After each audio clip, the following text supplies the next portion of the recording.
Hi, I'm Celia Boothman, founder of LTR Coaching, and I'd like to welcome you to the Inspired Triathletes podcast, where I'll be bringing you stories from female triathletes and taking on topics that are important to women in the sport.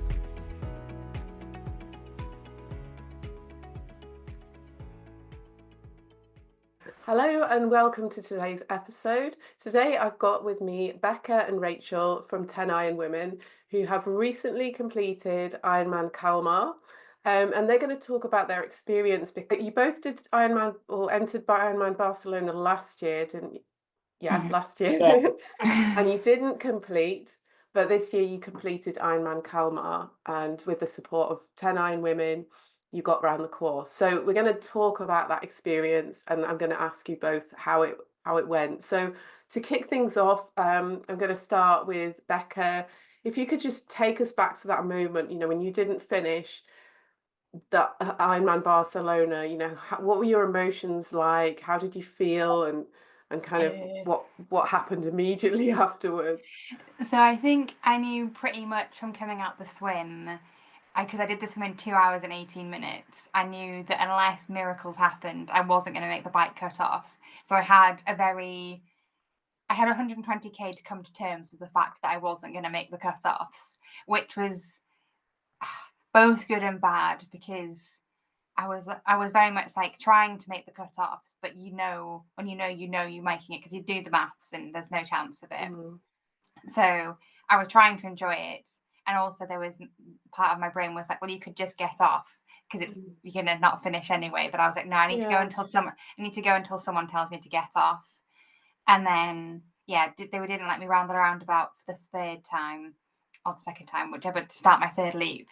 And so I remember going through town and was on my bike crying, because I cry very easy. So there's a lot of Barcelona where I was just having a little sob. And I remember going through town, and obviously it was with people everyone was cycling back through town and cheering because they all thought I'd finished, and I was like, I don't deserve to be cheered to. I didn't finish it.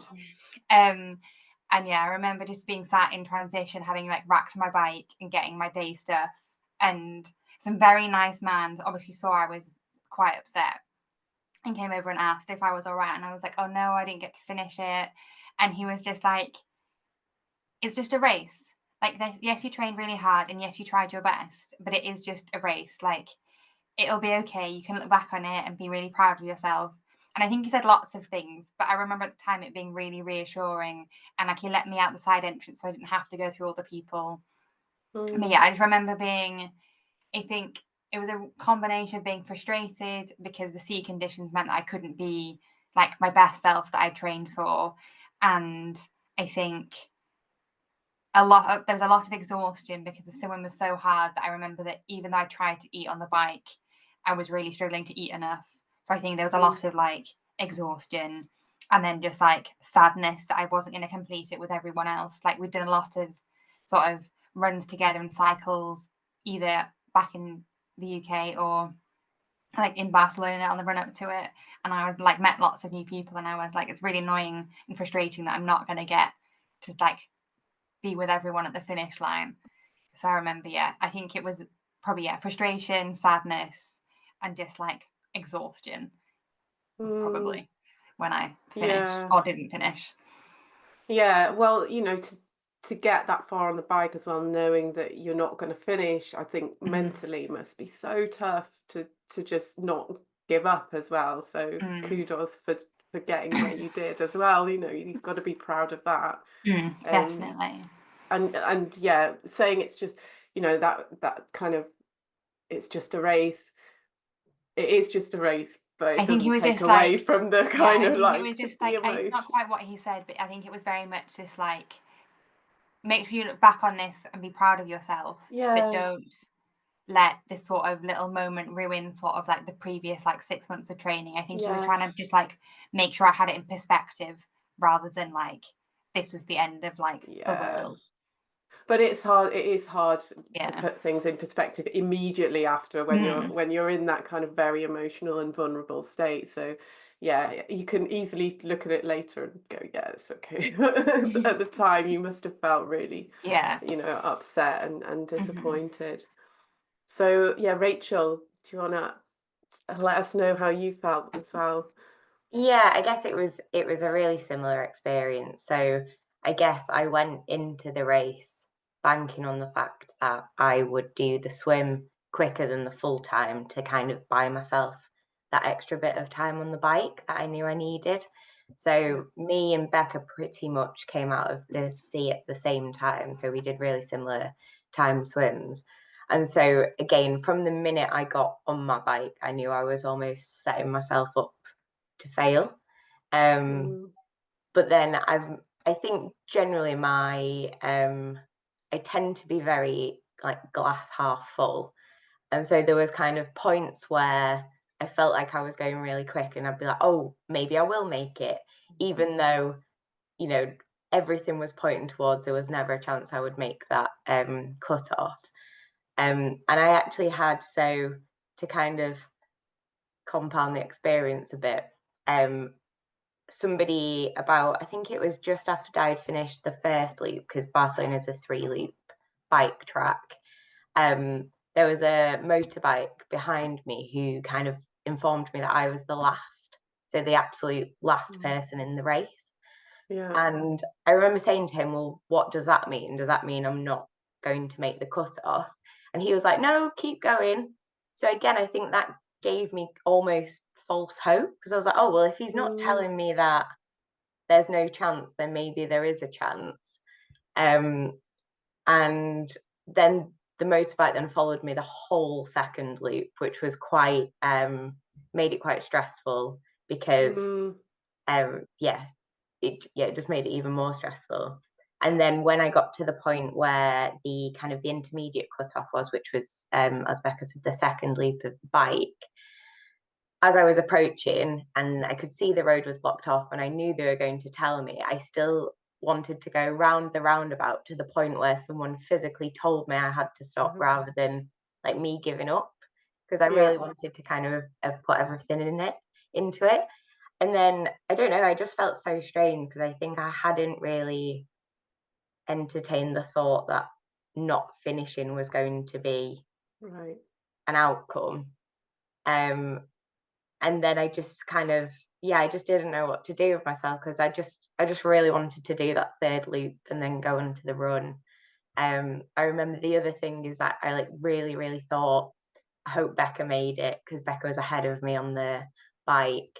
And it was actually Becca's mum was at the roundabout to kind of give me a hug and Oh, say well done. And she said that kind of Becca had the same experience. So yeah, it was just really disappointed, I guess a little bit in denial for a little bit. Um, mm, yeah, and frustrated, I guess. yeah. Well, that was nice in some ways that there was the two of you had the same situation as well, like to, Like, you had the yeah, support of each other rather than, if you're on your Yeah, own and you've just, I suppose you've got your family probably, a lot of people have family to go with them, but if it's someone else that's actually doing the race with you, it must be a different experience as well. yeah, it yeah, was I guess really. I Oh, was sorry. Right, you sorry. go. I was going to say my overwhelming feeling was even kind of in the second, when knew that I wasn't going to finish, I was like, oh well, at least I can go and cheer Becca on the run. I was like, Oh, Becca will definitely have finished. I can go and cheer her on in the run. So I wasn't in any way kind of glad we'd had the same experience. I really no. thought, Yeah, you didn't want that for her, but it yeah, helped you with the support. Yeah, yeah. Post definitely. it was yeah, Yeah, and it was when it was not forgotten we came out the swim together, but yeah, it was really nice. Well, it was really helpful coming out the swim together because this swim had been so hard with the current and stuff, and there was points where I swear I was next to the same boy for like 15 minutes, not going anywhere because it was going so much in the opposite direction. That having Rach come out the swim behind me and just be like, and my brain had basically given up, being like, I put so much energy into the swim, I can't do any further, and you were so like, no, no, eat a banana, get your cycling shoes on, get on your bike, like full frog marched me through transition. That I was like, right, no, I Oh, need to keep going. Get Rachel's yeah. told me to get my bike. I need to go. I remember being, we don't have time for this. Come on, we need to go. There are no time for tears. Eat a banana, suck it up, and go. Yeah, well, that's happened. I've had that coming out of the swim before. It's like, oh, that was so horrible. Just a horrible swim, really bad conditions, and not the time I wanted to do as well, at all. And a lot of people, you can kind of feel it in the air of everybody kind of feeling like, oh, this was just such a bad start to the Mhm. race. And I remember this woman coming zooming past me near the end of the bike, and you could tell she was really frustrated because she'd done, like, obviously a very slow swim, because I'd looked at the results afterwards, Mhm. and she came ahead of me eventually, but her swim was way slower, and I thought she must have been really angry about that swim. And you could just, yeah, you felt it, sort of the energy going past of like, "Argh." So yeah, it can, having that, knowing that other people have been through it and are Mhm. going through the same or similar experience to you can really help support. Um, so going forward from there, what was your mindset like? Kind of what did it kind of knock you back, knock your confidence back, or did it motivate you a little bit more to try next time? Did you sort of immediately think, yeah, I'm going to go back, or did it take a little bit of time, Becca? So I'm pretty sure. So my husband eventually found me outside transition, and we walked back to our hotel. And I'm pretty sure, sat on the balcony, he was like, he'd said that I could, not that I could only do one, but the agreement was that I would do one because it's a lot of like commitment and stuff. And yeah, I'm pretty sure, sat on the balcony, he was like, if you wanted to do it, you can do one in 2024, because I think he knew how much work I put into it, and he was like, no, if you want to do another one to finish it off, you can. And I remember being a little like, I don't know if I could do it again. And then I was looking back through my messages with Rach earlier today to make sure I had my facts right, and I'm pretty sure we both, like, about the week after, were like, we're not finishing 2024 without a t-shirt and a medal. And so I don't think there was much discussion that we weren't going to try again. So I think it motivated me more than made me like put me off, because I was close. Like, yeah, I think without the swim being horrible, I might have finished. Like, it was Mm, definitely a harder cycle than I thought it was going to be. But I think if I'd been able to swim the swim that I thought I could swim, I might have been able to finish. So I remember just being like, if I just do this again, but find somewhere that's either a lake or a flat swim and make definitely a flat cycle, then it would be okay.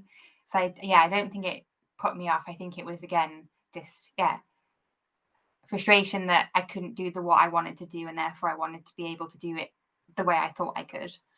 yeah. And kudos to your husband as well for saying I you can do it mean, again, I think because even if it's he'd such said a lot. that I can't, I would have been like, I'm going to do one You'd have been anyway. really upset. Yeah, yeah.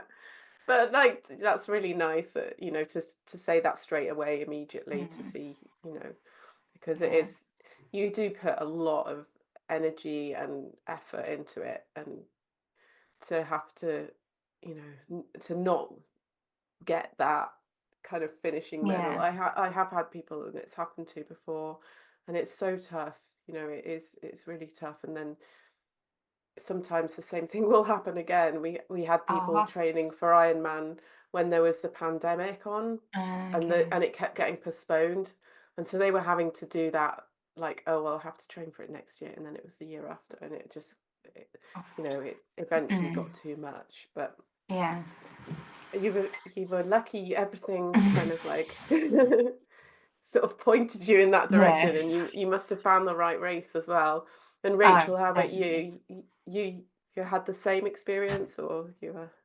Yeah, I think there was never a moment where I wasn't going to go back and finish a race, because I think it had been such a big goal for such a long time that I wanted to achieve it. I didn't want to walk away thinking, oh well, I could have done it if this and I could have done it if that. I wanted Mm, to, kind of prove to myself that I could do it and finish a race.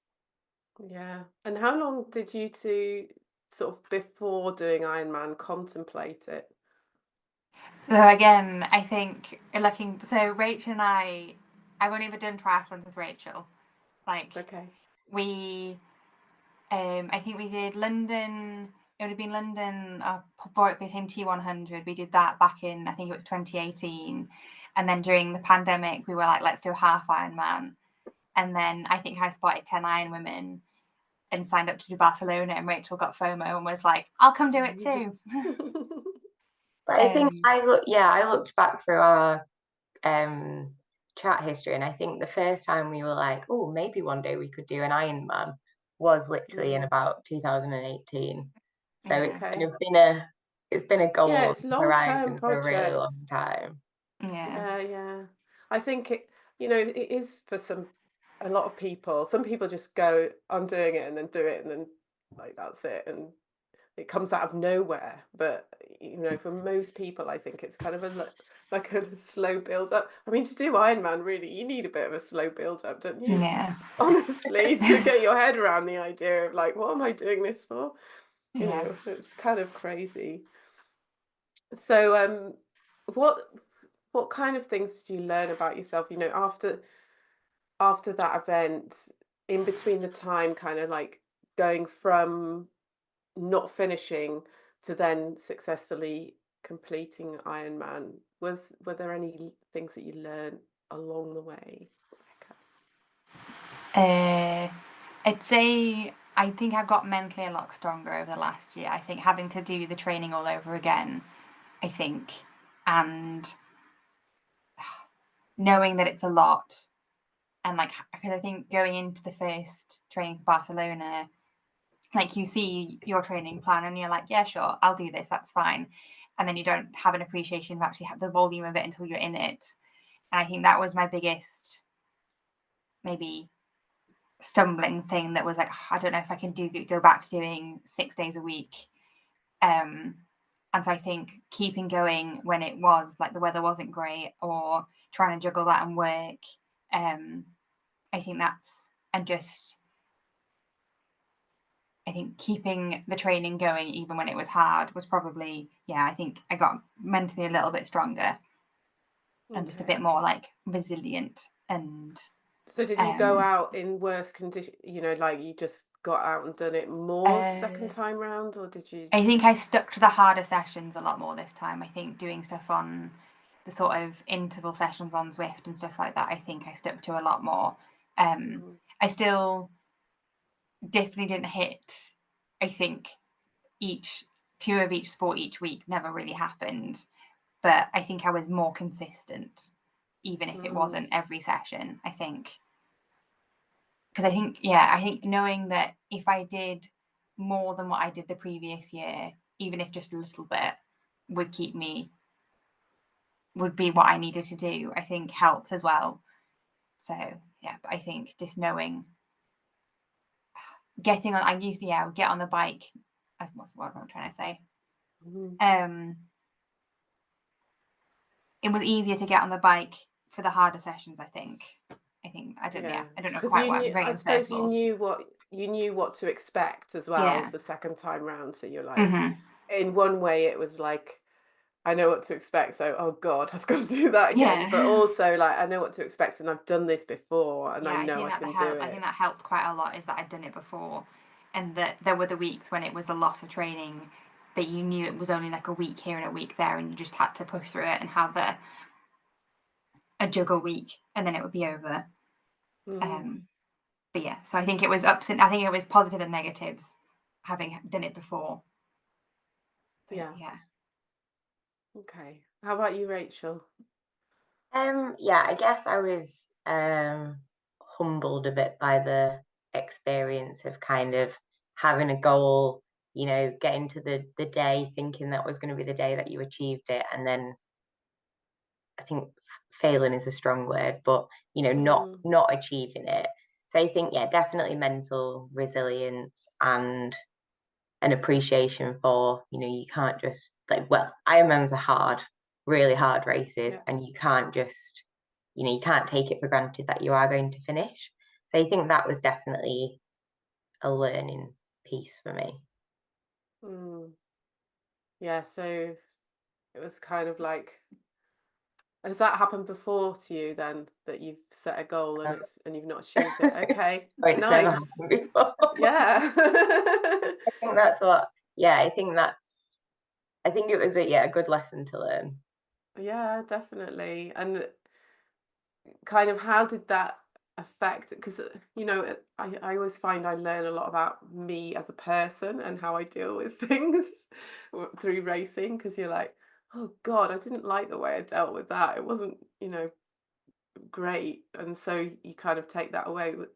Did it kind of bring up anything like that?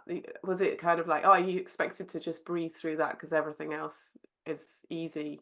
Or I didn't know. I didn't expect to breeze through it. I just didn't no? expect to not finish it, I think Yeah. was the thing. And I guess, physical challenges in the past, none of them have ever been as big or as hard Mm, um as an Ironman race. So yeah, it was just kind of put everything into perspective, and I guess, yeah, just made me want to try again, and yeah, try and learn from the first time yeah. round. And you said failing is a strong word. I think what you said there is it's not failing, it's learning Yeah, from the experience. You can't fail. Both of you like went until you were told to get off the course. You didn't kind of go, oh, there's no point carrying on. I'm not going to make it, which is, understandable. I've done that before, not when I'm not going to make it, but when I've had a mechanical on the bike and I thought I wasn't going to do as well as and as I thought, I pulled out on a run and I was really upset with myself. So, it is like these learning things that you find out and you're like, why did I behave like that? Why did I do that? And you can kind of find out quite a lot of information about how you react and deal with life as well through the races. So we kind of talked a little bit, Becky, you talked a little bit about your training being a bit more consistent the second time round. Was there anything else that you changed or did differently within your training? So I joined one of the local tri clubs to join their swimming sessions because, again, like I think the swimming was the thing the first time around that I probably didn't do enough of, just because trying to get into pools and stuff in Bristol is absolutely manic, trying to find sessions that you can squeeze into. So I was like, right, now I'm going to join the tri club, and that means I'll go swimming definitely twice a week. So um, I think that really helped. Just I don't know how much quicker I actually got because I don't really have anything to compare to from my time from Kalmar to Barcelona because it was entirely different conditions. But it definitely made me more confident about swimming and just more relaxed around it all. And I think that really helped on race day because I remember being in the water and being calm and out the water and being calm. And it just being like it didn't take as much effort out of me, I think. So I think that's probably my biggest like positive from the like what I changed was the swimming stuff. I think Mm, everything else was quite similar in terms of trying to keep the bikes and the runs going. But I think joining the swimming club has really helped make it easier to be consistent. yeah. Was probably the biggest difference in training cycles. I think that's something that people do find really challenging is swimming in pools and public swimming times. It's just like you have to either get up at the crack of dawn or, go quite late at night quite often. It Yeah. seems to be when the sessions are, and it can be, if you're tired from other stuff, it's another, I've got to get myself out of the house to go to the swim session. So like Yes. having a club is really, really, I did that at the beginning when I was training because it was the only way I could get out the Yeah. house. When you sat down after you, oh, I'm really comfortable here. I've got to go out and Yeah, go no, swimming. it definitely helped. And like they were slightly coached, and I did have a filming session at one point where they absolutely Okay. ripped me to shreds in how I swam. Oh, I remember watching it back, and just being like, "But this doesn't feel like this doesn't look like how I feel like I swim." I think which helped quite a lot as well because I think I knew I wasn't really going to get noticeably quicker, but if I could just be more efficient, and they definitely mm, helped with that. So yeah, I would be like probably my one biggest thing that I'd ever recommend to anyone wanting to do triathlons is like unless you like have always swam, I think joining some sort of club is definitely like a helpful thing to do. Yeah, definitely. Even if it's just getting lane time and you don't actually take that much away from the coaching, just being able to have like your like Wednesday and Saturday or whatever is your swim days, then yeah. Yeah, for sure. It's definitely helpful. And the swim coaching, the analysis, and that really helps people when you're starting out in swimming and you haven't been doing it for long, because you have no idea what you're doing in the water. You cannot tell. Yeah, it was when they were what like, it's "Oh, when like. was the last time you swam?" And I was like, "Well, I swim on holiday in like the pool, but like swam would have been doing like when you're like 6 and you get your badges for doing like wits and stuff." Yeah. So yeah, it'd been a while. Yeah. So Rachel, how about you? Did you make any changes or do anything differently the second time round? So I guess I knew, and I kind of knew going into Barcelona that cycling for me out of the 3 disciplines is by far my weakest. I'm not a strong cycler, I'm not a quick cyclist, and I guess it was that really, because even if kind of the wave conditions hadn't been as strong as they were in Barcelona and I'd done a quicker swim, I think I would have still been cutting it quite fine to make the cycling cut-offs. So I put a lot more into cycling, just getting a lot more time on the bike. I found a cycling group that had like quite good different time, is that the right word? Kind of different speed groups, because Oh yeah. something that I'd really struggled with the year before when we were training for Barcelona is that any group cycle I went on, I was always so far at the back, always felt like I was kind of holding other people up. And it meant that I just didn't enjoy doing it and I didn't enjoy going out on my bike. So I found a group where the speed groups, there was kind of a group where I knew I would be kind of in there with the group, with everybody Yeah. else. And I think that made a big difference. And it meant I actually enjoyed the sessions.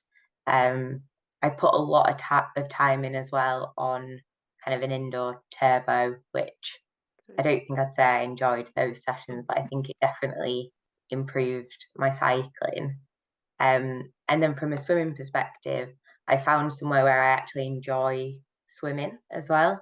So kind of somewhere you can open water swim where the water was really clear, the place was really lovely, and I actually looked forward to going. And again, it just made the session so much more enjoyable. And Yeah. I don't know how much it changed in terms of, how strong a swimmer I am, but it just made the whole training a lot more enjoyable.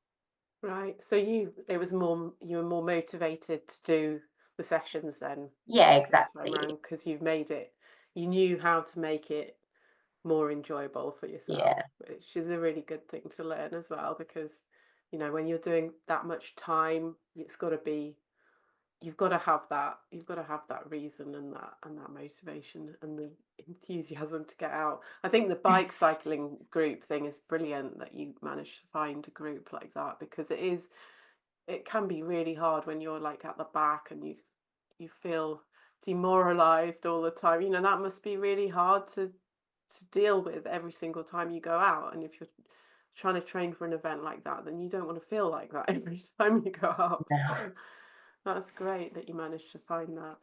And I don't think anyone enjoys turbo sessions. It's weird. You can kind of make it more entertaining, but it's pretty hard, isn't it? I Yeah, was it's not watching my the favorite thing. Tour de France series on Netflix while I was doing them, which Oh got me yeah. in the mood, because in my head I was imagining that I was in the Tour de Yeah, France. yeah. I like doing that as well. I know there's lots of like mind tricks you can play on the turbo, but it's you have to play mind tricks to Yeah. get on there and enjoy it really. And some people get super into Zwift and all the sort of things that you can get on there, all the gaming stuff, but I never really got into it. So I would go out every time over being indoors if I can, because it's just there's so much nice stuff to look at outside, isn't there? It's like Yeah. much more Yeah. pleasant. Even when it's horrible weather, I think. Dunno, I'm very much a fair weather cyclist. Like if it was even a little bit windy, I'd be like, "Oh no, I'll go inside," which was definitely harder. Like but I went with the attitude that like I'm building up my like mental resilience. If I can do like 2.5 hours or 3 hours indoors, then that's good for my brain. If not for my legs, or like good for my legs as well, but it helped with the brain, because I was like, at some point I'm going to have to cycle for 8 hours, and so therefore And you would have, and it's more, you know, when you're outside, as I said, you've got more distractions, there's more things to kind of take your mind off it. When you're on the turbo, it's just like there's nothing there to think about except, you know, unless you can distract yourself with the Tour de France or whatever, or music, or, you know. But yeah, I think there was the last year that I was training for like half Ironman event, and my coach had put in some 3-hour turbo session, and it was because it was gale force winds out here. It was horrible, and I was like, do you know what, it's not that bad. I thought, if I choose this route then and just do loops on it, I'll be able to do it a bit better than going on the turbo. And I did it like that, and I remember seeing this other guy out there, and we were like kind of just horrible. But it was like I couldn't face doing it. I wrote in my notes, I couldn't face this. I went out. But yeah, and that builds mental resilience as well, because, you know, so both have got, you know, both ways.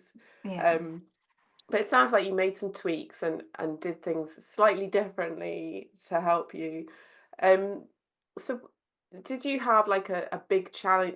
What was your kind of biggest challenge when you were training the second time round, would you say, Becca? I think it was just, well, like, it was probably the same challenge I had the first time, and just like the work life, trying to have a little bit of a social life balance, try and fit on the training. I think it was just the doing it again was probably the biggest challenge of like, I knew that like the Venn diagram of like work, training and life, like the life one would be smaller, but it was going to be for one summer, and then having to do it, I think, for a second summer. And yeah, like Rachel and I were chatting about this maybe like a couple of weeks ago, is that I was trying not to become obsessive with it so that I would still have that life balance. But I definitely, I think, struggled with trying to keep some sort of like seeing people who weren't triathlon related and or like cycling related or swimming related. Because yeah, I think I sort of lent into it like a little bit too hard, probably. And just ended up being very training or work or eating or sleeping, and there wasn't very much time for anything else. So I think that was probably my like biggest challenge, was just trying to keep some sort of balance. To put your life on hold for a little bit. Again. And I think forgetting probably between not finishing Barcelona and starting up in like February, forgetting how much actually it does take over your life. And then I remember getting to like May and being like, oh, I'm not sure I can do this again. Like, I just miss having spontaneity. I think it's a spontaneity. Like training is very like, when you're doing in the midst of a training plan, it's very like Monday cycling, Tuesday running, Wednesday swimming. And like someone texts you being like, oh, can you do dinner? Or like, do you want to quickly go to the pub? And you're like, I can't, I'm doing this. And it just, I think that was, I struggled with the juggle and balancing it all, and having to sort of put life on hold a little bit. And I think, well, it's a certain part of your life, isn't it, that has to go on hold, and it is that kind of spontaneity of like, oh, I need to go to bed early. I've got to get up in the morning. I don't really want to get drunk. It's going to make me feel rubbish in the morning and have to train, and, you know, all that kind of thing that happens. How about you, Rachel? Was yours a similar sort of thing, or did you have any other? So my biggest challenge was I badly sprained my thumb about 6 weeks before the race, which I did it playing tag rugby, and on reflection, maybe I should have stopped playing tag rugby while I was training. But that meant for quite a significant chunk of time just before the race, I couldn't go out on the roads on my bike because I I physically didn't have the grip strength, and I didn't have kind of the movement in my thumb, that it just wouldn't have been safe. So I did so many indoor sessions on the turbo. I couldn't swim for a while because, again, it's that kind of, it was just putting so much pressure on my hand and it was so painful. So all I could really do for a while was run and do indoor sessions on the bike. And I guess that was kind of, just added an extra challenge to training that I could have done without, really. Yeah. So how long was that out again, did you say? I think it was about, so I did it just before, through 10 Ironwomen, there was a training weekend, which I think was about 6 weeks out from race. And I'd done it the week before that, so maybe 7 weeks before the race. So were you worried that it was going to still be bad for the race at all? Or? Yeah, I was. I'd kind of thought to myself, whatever the this is not good medical advice, obviously, but whatever they said in A&E, I was going to do the race anyway, kind of when I went in after I injured it. And unfortunately it was fine on the day. But it definitely impacted training, particularly in the last kind of 6 weeks or so. Yeah, definitely. And that's kind of quite an important, that's the time when you want to be like full into training. So, yeah, it must have been really frustrating. It was, but it was also my own fault to an extent. So I couldn't really do it. So what did you learn about yourself? No, I was just thinking. Yeah, it happens, doesn't it? But like the advice is always like, take out risky activities and make sure you don't do this kind of close to your event, because it's that last sort of 3 months is quite important when you're coming up to an event. And when you've put all that work in, you don't want to. You were lucky it was a sprained. Yeah, I know I was lucky.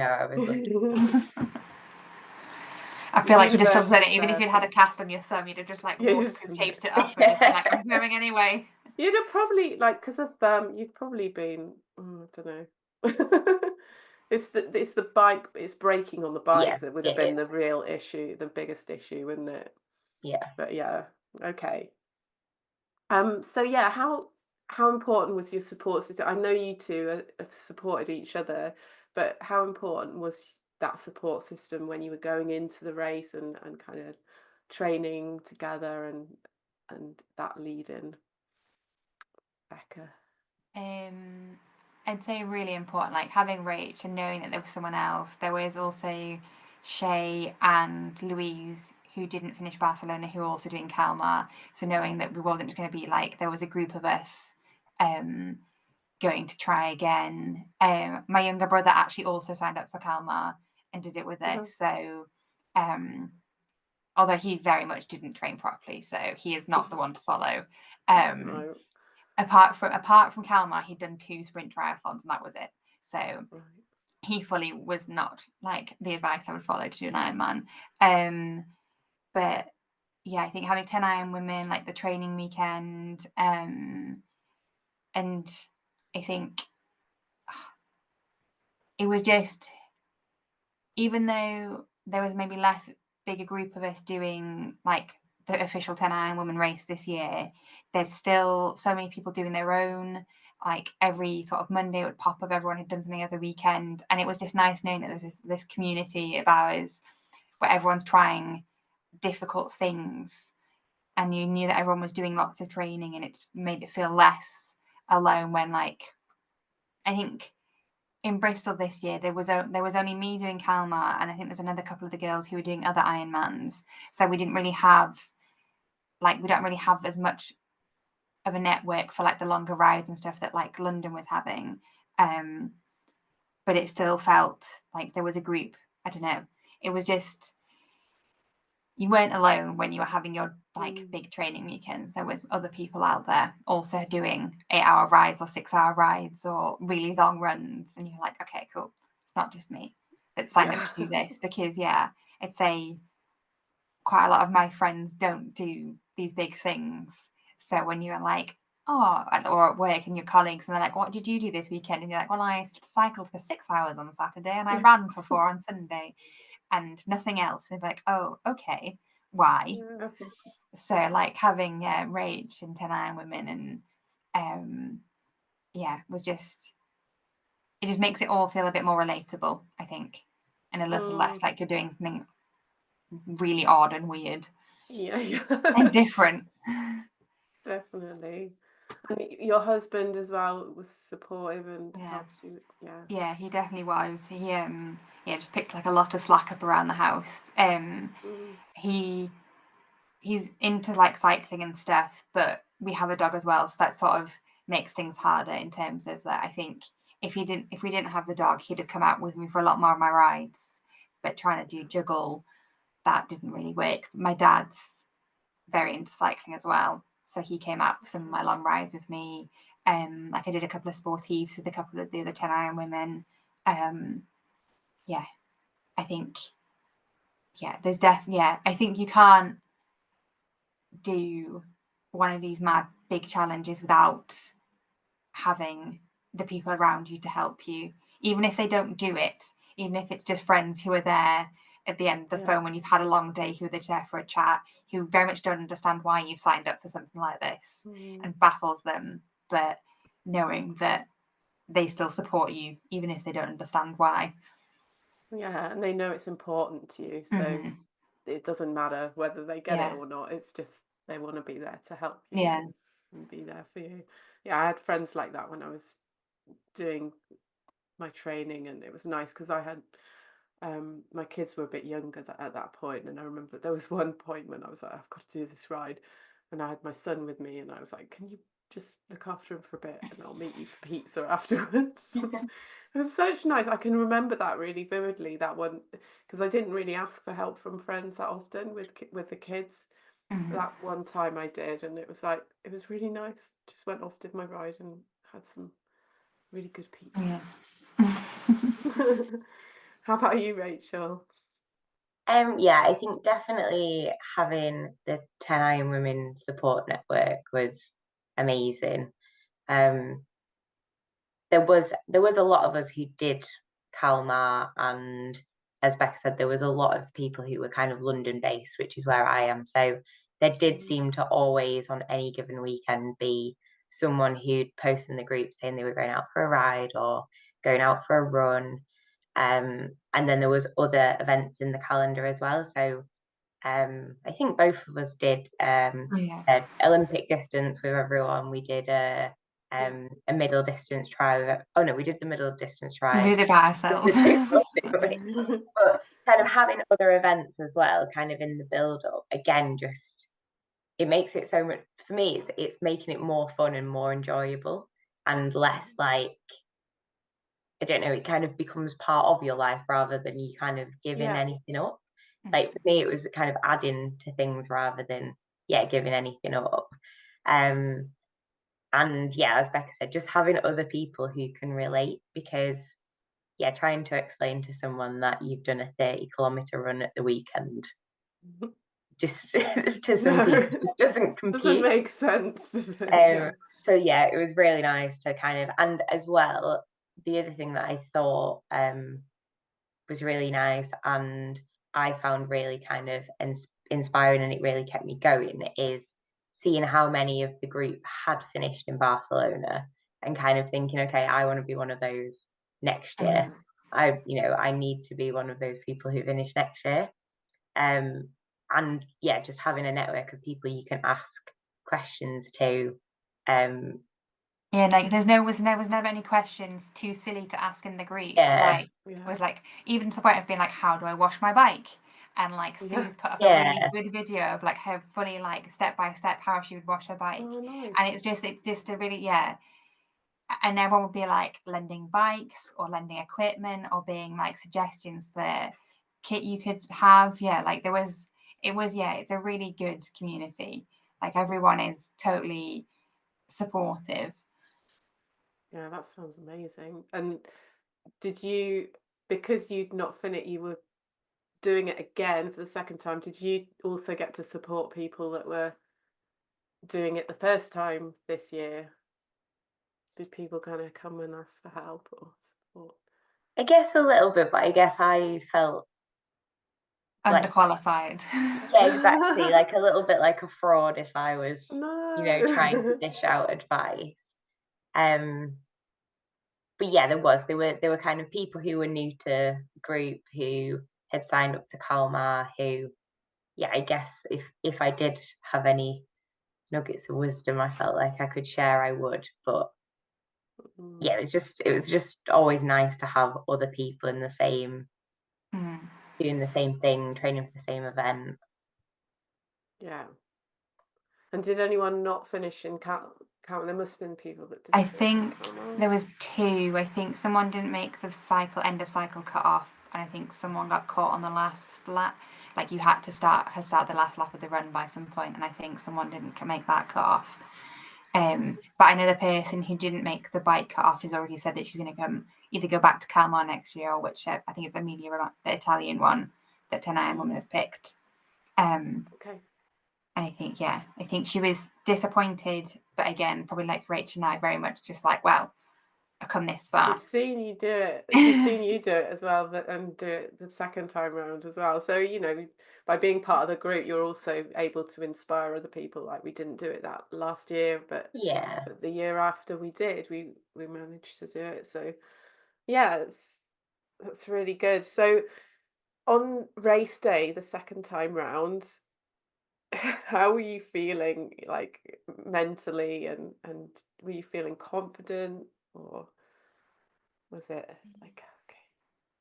I think I was feeling more confident than the time before, but I think the whole experience the second time around, I was much more relaxed. Like there wasn't the nervousness that comes from not knowing. Like I was like, right, I understand how everything, like racking your bike goes, how to set everything out, what goes in your bags, like how race day starts.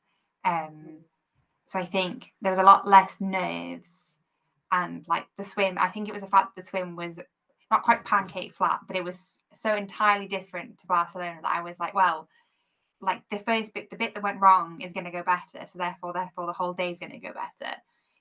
Which is probably, I think I went probably too far the other way and was wildly overconfident. But yeah, I remember just, not like, I think normal nerves on race day rather than like the heightened nerves that I had in Barcelona, Mm, I'd go with. yes. Okay. Yeah. How about you, Rachel? I think I was just really excited. I think I knew I'd done everything I physically could. I was definitely a lot fitter than I was the year before.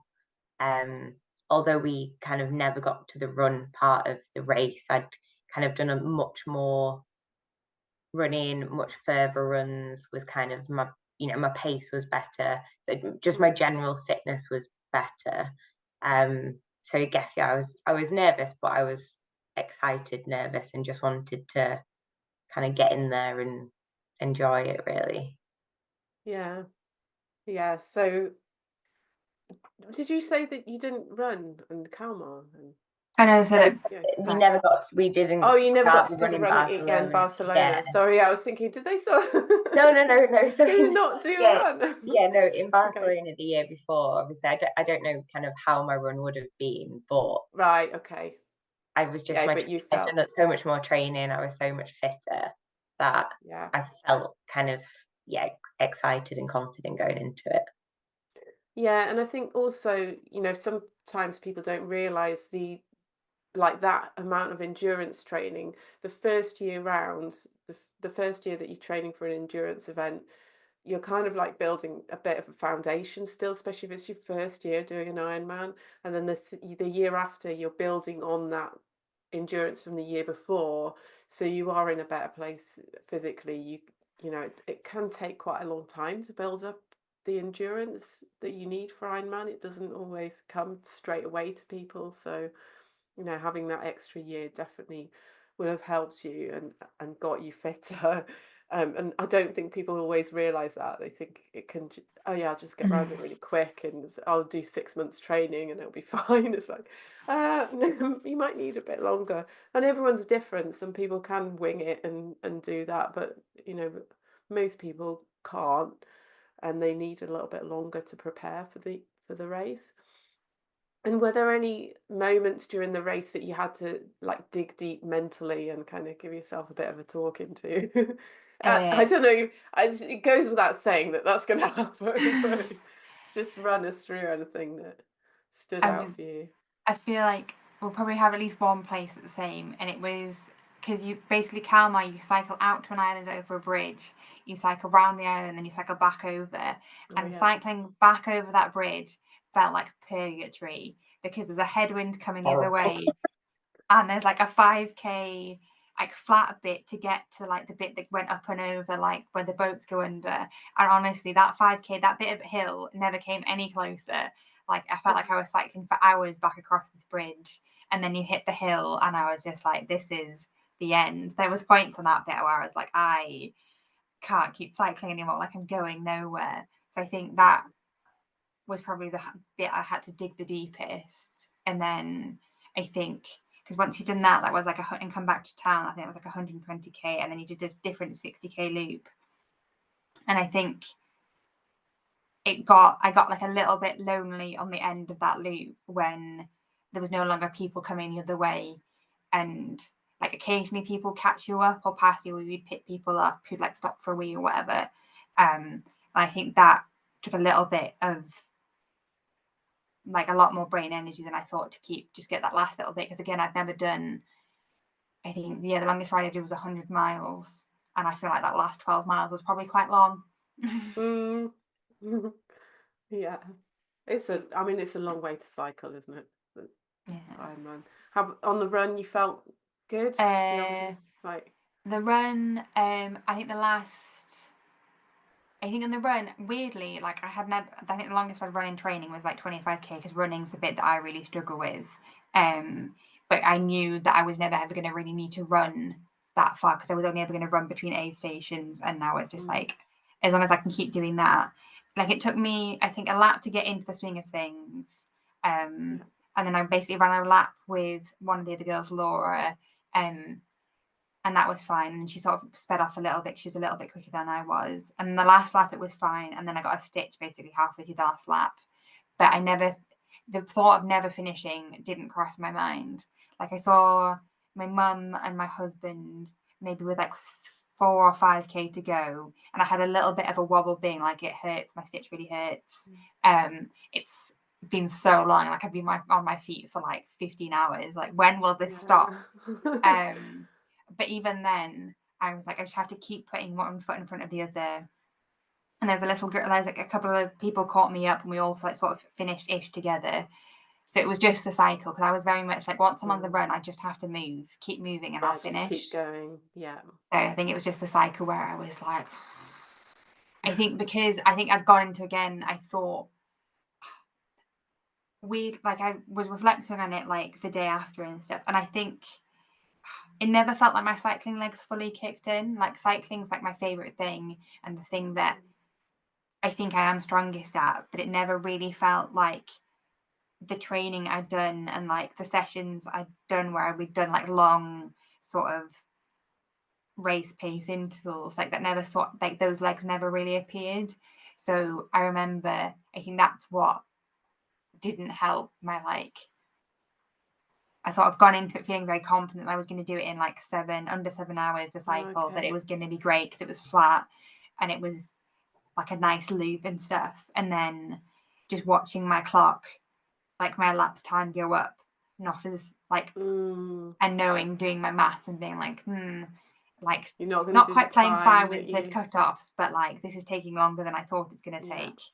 I think weirdly I found the cycle the hardest, even though that's the bit I was looking forward to the most. So I think that was the bit I think I probably found the hardest. I And the think break found the hardest. when you set yourself a time like that, or you sort of, Mm. subconsciously, because sometimes we sort of pretend we're not doing it as Yeah. well. We kind of go, oh, well, I'm not really putting any pressure on myself, but you actually are Yeah. putting pressure on yourself, or you're setting a kind of goal, but you haven't quite realized it. Mm. Initially your goal might have just been to finish, and then you thought, yeah, I'm going to do this time on the cycle, and then you can see it's not going to happen. That's a really hard thing to deal with, and that is when mentally people can struggle, because they're like, but I expected to be finished at this time and I'm still going. Wrapping your head around that is really not an Yeah. easy thing to do. So I'm not surprised that that's where you felt it, if you had that expectation and it wasn't going Yeah. as you expected. It's definitely like you said, like it was an unofficial expectation. Like I wasn't going in with times, but I had when you have an idea from like training and you're like, oh well, I Yeah, could probably do it at this point. Don't know where yeah. those expectations And came you from, have to but let that go as well, like yeah.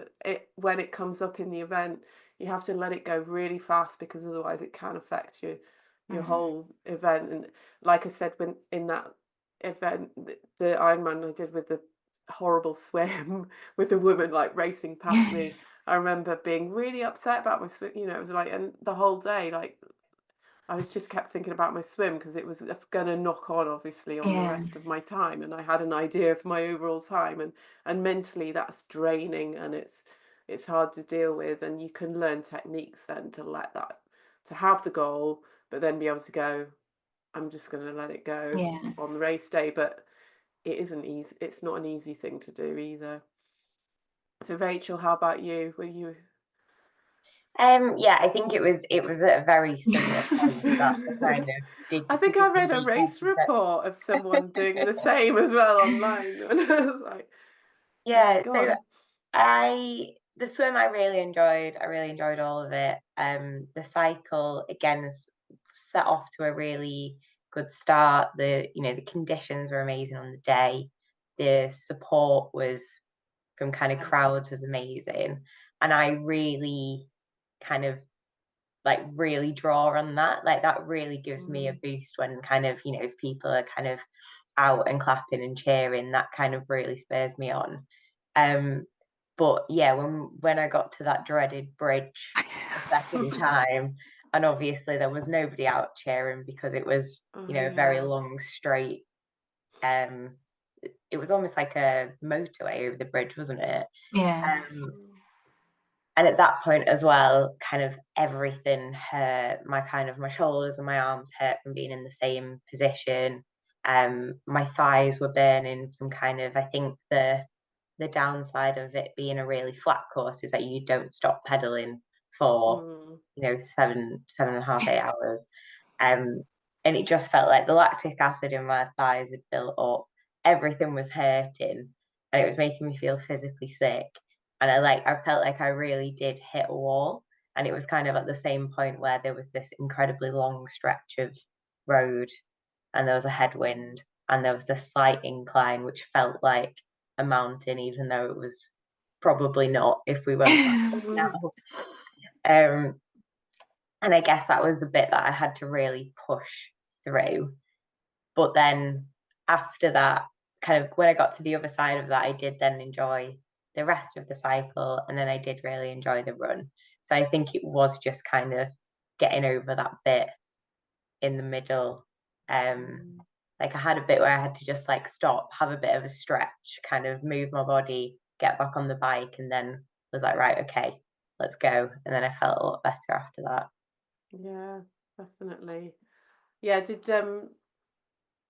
I think they make a feature out of that bridge on their sort of blurb, don't they? They're like, look, you can cycle across this lovely bridge. And then I read someone's race report, and she was like, it was horrible going over this bridge. I was Yeah. really looking forward to it, and it was horrible. The first time it was lovely. Going Yeah. out, Yeah. it was great because you've got, water on either side, you're heading to it. I mean, Kalmar was absolutely beautiful as a place. So Yeah. the scenery is gorgeous, everything was amazing. But yeah, then it was a completely different story coming back the other way. Like, get me off this thing. Yeah. Okay, so just sort of reflecting a little bit, do you think that because you didn't finish the first time round, did that make the second time round a bit more rewarding, or you're just glad to get the thing done? What was it like? I'd say a bit of both. Like, it definitely made it all a bit sweeter finishing. Like, I don't know. I think actually my overwhelming emotion was relief at finishing, being like, I never have, like, I can choose to do this again, but I don't have, like, because I was always like, oh, if I don't finish it this time, do I try again? And the relief of not having to make that decision, because I had finished, I think was quite high. But also the whole, like, Kalmar Ironman, I cannot recommend it enough. Like, the support and just the day and the way the town like buys into it was incredible. Like, the whole day was just everyone was out there cheering, everyone was out there willing you on. Like, it just felt like you were so incredibly supported the whole way around that it was just the best day. And like going down that finishing line was, I still don't really, I think, like, I watched my finish line videos back because thankfully I have like 3 different angles Mhm. from, because I was the last person to finish. There's like so many people in the crowd filming, and like I watch it back, but like I don't really remember going down the finishing line. Like, I think I was so tired and so empty that my brain just hasn't like recorded it, because it's Yeah. just, but I just remember just being, I think regardless of whether it was the first or second time, like, I think it's just so incredibly like proud that I did it and I got to finish. That I think it doesn't matter so much anymore that I didn't finish the first time. Like, I think it sort of wipes a little bit that experience out. Yeah. Or like adds to it as well. Yeah. Kind of like you didn't, but you'd managed to do it again. Yeah. Yeah. How about you, Rachel? Yeah, I think there was a little bit even more of a sense of achievement having worked towards something for the best part of 2 years rather than 1 year. It kind of, I felt really proud and like I'd really achieved something, when I guess kind of as I don't know how it came across when I said this before, but I think because I'd kind of, the first time round, I'd gone into it thinking I was going to finish, and then I obviously didn't, and I knew therefore how hard it was, how much you had to put work in and effort in, and so I felt like I had really worked for it, and therefore I felt a lot more proud of the achievement. And I think any bitterness of not finishing the year before has gone, and I think there is an element as well, as you kind of said before, Celia, of I had that base level fitness and I was building on that, and I think that then allowed me to actually enjoy the race more because I was fitter. And I think all of it meant that the day was just really enjoyable. Yeah. Oh, that sounds good. That's amazing. I'm really happy you both finished. Oh, honestly, I'm so glad I finished. Like the thought of trying to decide if I was going to do it a third year in a row, I think would have. I don't think I could have done it. Like, because I remember one of the girls last year, Gillian, who she didn't finish the swim in Barcelona. She wasn't feeling very well anyway. Yeah, and then didn't she finish went and the did it in a swim. few months' Yeah, time, didn't and she? like I was like, I don't know if I could have picked myself up that quickly and not having finished to do it again. And like I know it's slightly different because she wasn't feeling very well, and maybe she would have, if she was feeling well, she would have finished. But yeah, I was like, do I look for races 4 weeks out from Kalmar just in case? But yeah, thankfully, no. But yeah, it was. I think it was. I actually think I agree with Rach. Like, knowing how hard and how much effort I've put in for 2 years just made it. Just it's really good feeling once you finish that medal. A bit of a daze when you finished. Oh, I was.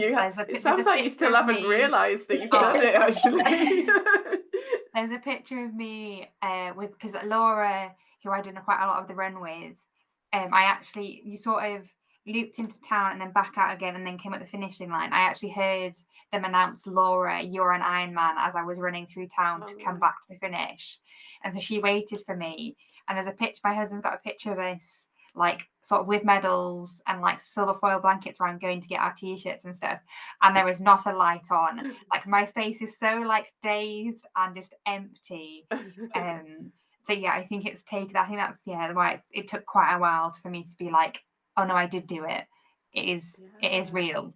Like you don't have to do, you can choose to do it, but you don't have to do it anymore. Like it's done. Yeah, definitely. I know the first time I did Ironman, I was like, thank God I don't have to do that again. I was like, I'm never doing that again. But I did, but you know, at the time I didn't want to. I was never doing that again. So, do you think that going through the Ironman training and not completing the first time, but then going and completing it the second time, do you think that's had an impact on your life? You know, I'm going back to like what you've learned about yourself again, but it's kind of like looping back to that. Has it having an impact on you in other areas of your life at all, would you say? Or can you see it having an impact? I don't know. I think I probably have a little bit more self-belief, but Yeah. I don't know if it's how much. Oh, I think we've lost her. have we lost her? Yeah, what else it might have had an impact? Oh my God. Oh. Hang on, we lost you a minute then. Oh, I've got an unstable net. Sorry, my internet's It's all right. You just said apparently. you had a bit of more self-belief, I think. I think probably getting through it the second time, I probably have a little bit more self-belief that I can do the hard things. I'm not convinced that you. You're not convincing me. I think sometimes, like, I just sorry, I'm just interrupting you there, but because the way you're saying it feels like you don't quite have that self-belief yet. So maybe it hasn't quite kicked in yet. And it's something that you know, it's we know we can do it. You know you can do it. You've put yourself through Ironman twice, and you've got to the finish line the second time after investing all that work and that effort in there. But sometimes, because it's in that context, we don't then take it into other areas of our life. We just go, oh, that was Ironman, that was something different. But it's like, you can do that. You can do that in other areas of your life. So, you know, do believe in yourself that you can put that into practice in other areas, because it's something that I realized at one point as well. It was like, I'm trying to do all this other stuff and I can't do it. And then I was like, come on, you've done like Ironman, and you know, you did all these very disciplined things, you applied yourself mentally. You know, there's a lot that you learn and that you do when you're training for an event like that is very high level, and not a lot of people will do that or put themselves in that position. So, you know, kudos for doing it. And also, I can't think of the word, but you know, appreciate what you did. Don't underestimate it. Don't undervalue what you did, and use it in wherever you can. Because it will help you. But sorry, I kind of like took over there. I don't believe you. No, I think you're probably right. I think because it's taken so long to sink in, I don't know if it has had an impact. I get the feeling that you haven't. You're still not quite realizing that you did it. I feel like you're still not. You still not acknowledge that yet. So maybe you need to do that. Write some stuff down. Yeah, I always do that afterwards. How about you, Rachel? I think I don't know if I'm going to articulate this particularly well, but when I was like quite a bit younger than I am now, and kind of when me and Becky first started doing triathlons and stuff, kind of fitness and like particularly endurance events were such a big part of my life and something that I really enjoyed doing, and were almost kind of not part of my personality, but kind of like everybody knew that like I, you know, like running and like doing things like that.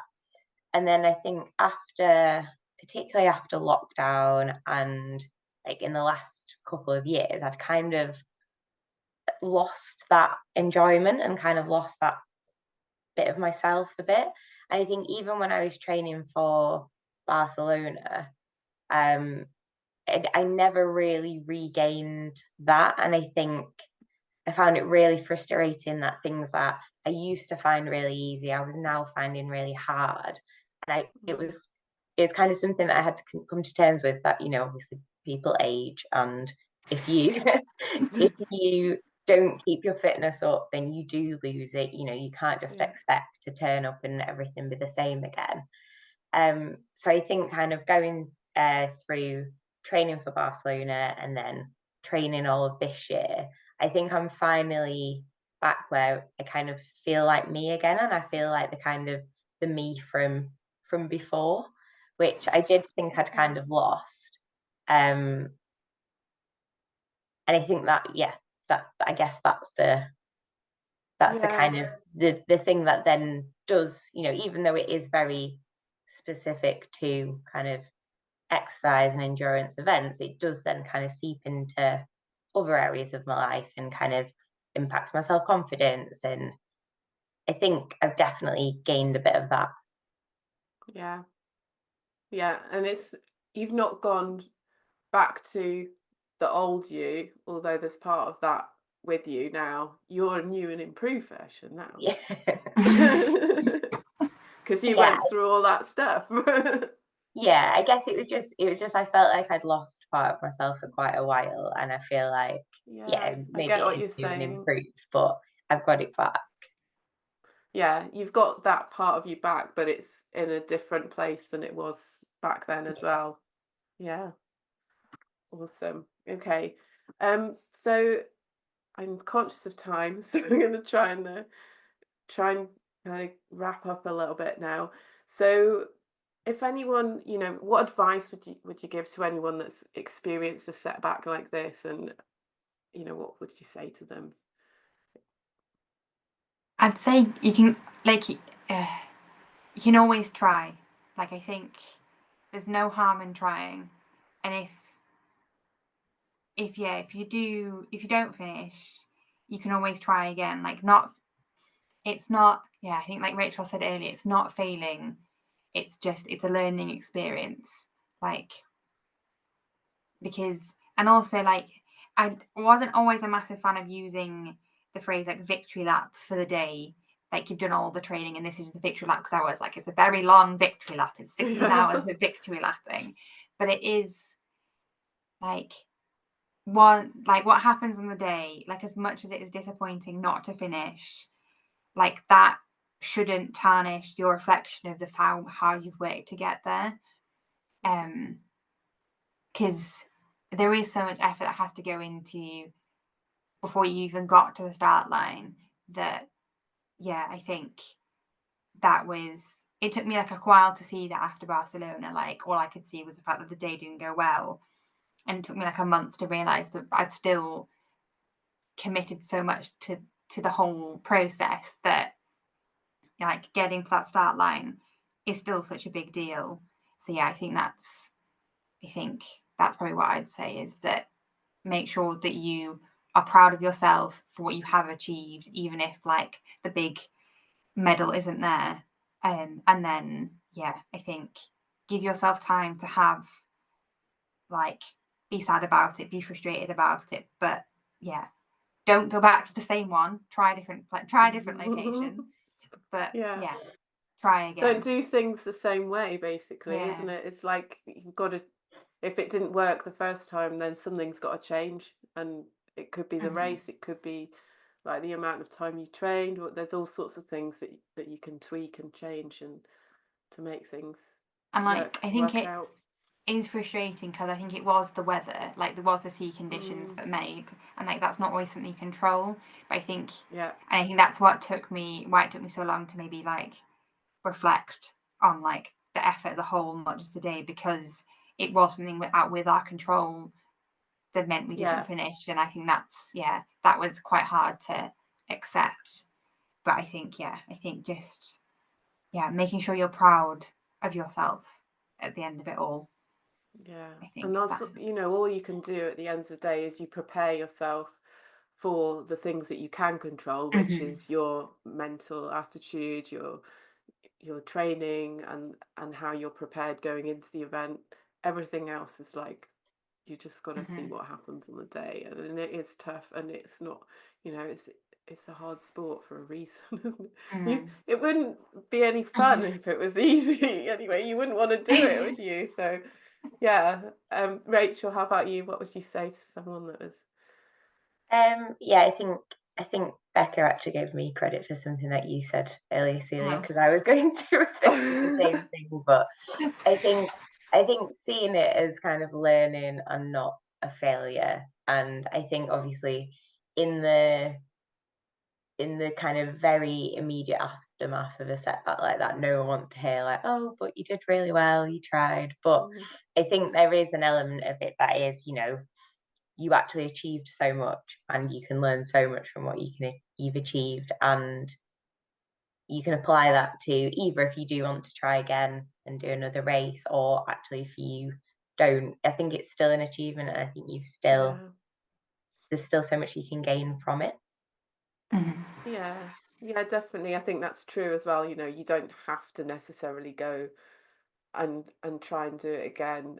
It's going to depend on you as a person and what you want to do. You might like take, some people I know take a year or two off. I've had people that go, I don't want to do it this year, but I'm going to try next year. So yeah, there's that option as well. And yeah, so finally, thank you so much for your time. You've been great. I really appreciate you coming on and chatting with me. But I just want to ask you one more thing. So what have you got lined up next? Nothing. Fair enough. I think 10 Ironwomen doing Royal Parks half, so I've signed up to do that, and I've got a really It's not nothing. well.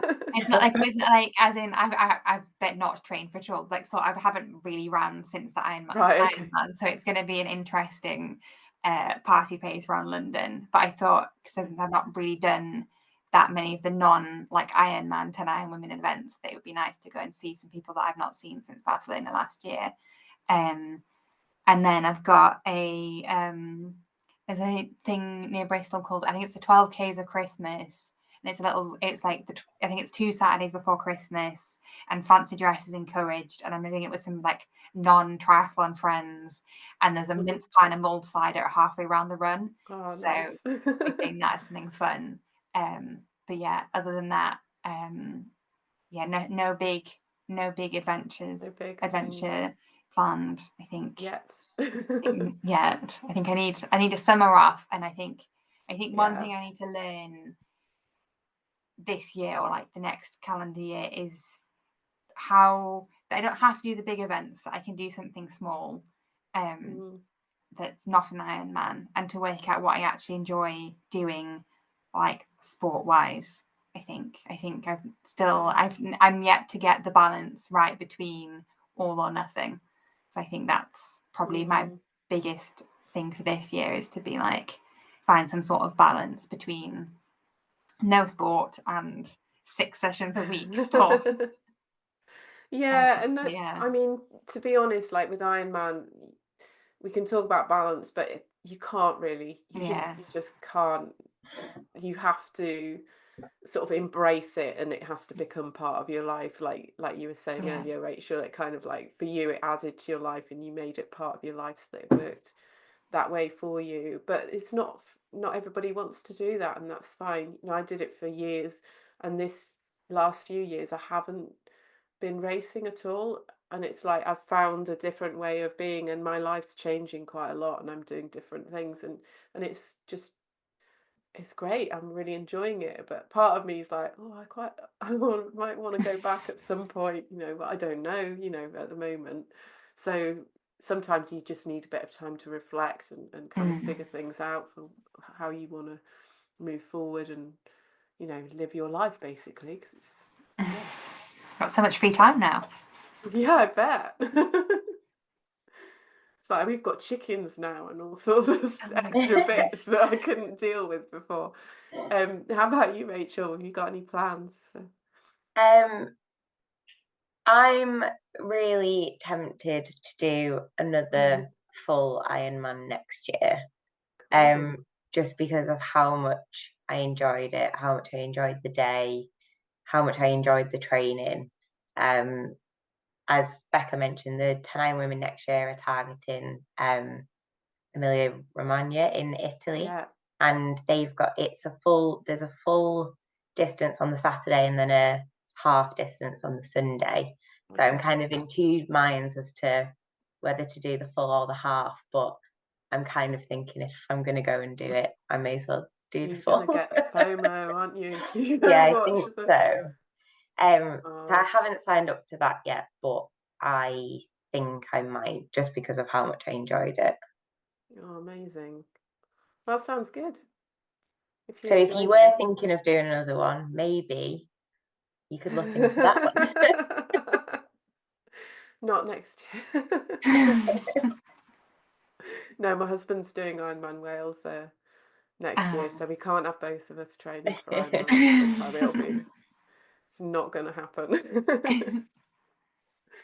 But yeah, no, that's really good. I'm really pleased that, you know, you learned so much. You've got so much from the 10 Ironwomen community as well. I've really enjoyed helping out, and, you know, you're such a great group. And yeah, enjoyed Bristol. Hopefully I can, you know, join in next year. I'm in the middle of putting all the training training plans on Training Peaks. That, you know, the plans I wrote for you guys. So I'm gonna get in touch with Ro and tell her. So yeah, because your plans are really helpful. Like, I definitely didn't stick to it as much as I could have done, but I know that people can't stick to it gave me I stuck to the bike sessions, and I think that gave me ideas, and then I sort of just ran and swam as much as I could. But yeah, no, they were really, there's some structure. As a person, it gave structure, I think, to something that I think I went in not quite blind to, but yeah, it helped a lot.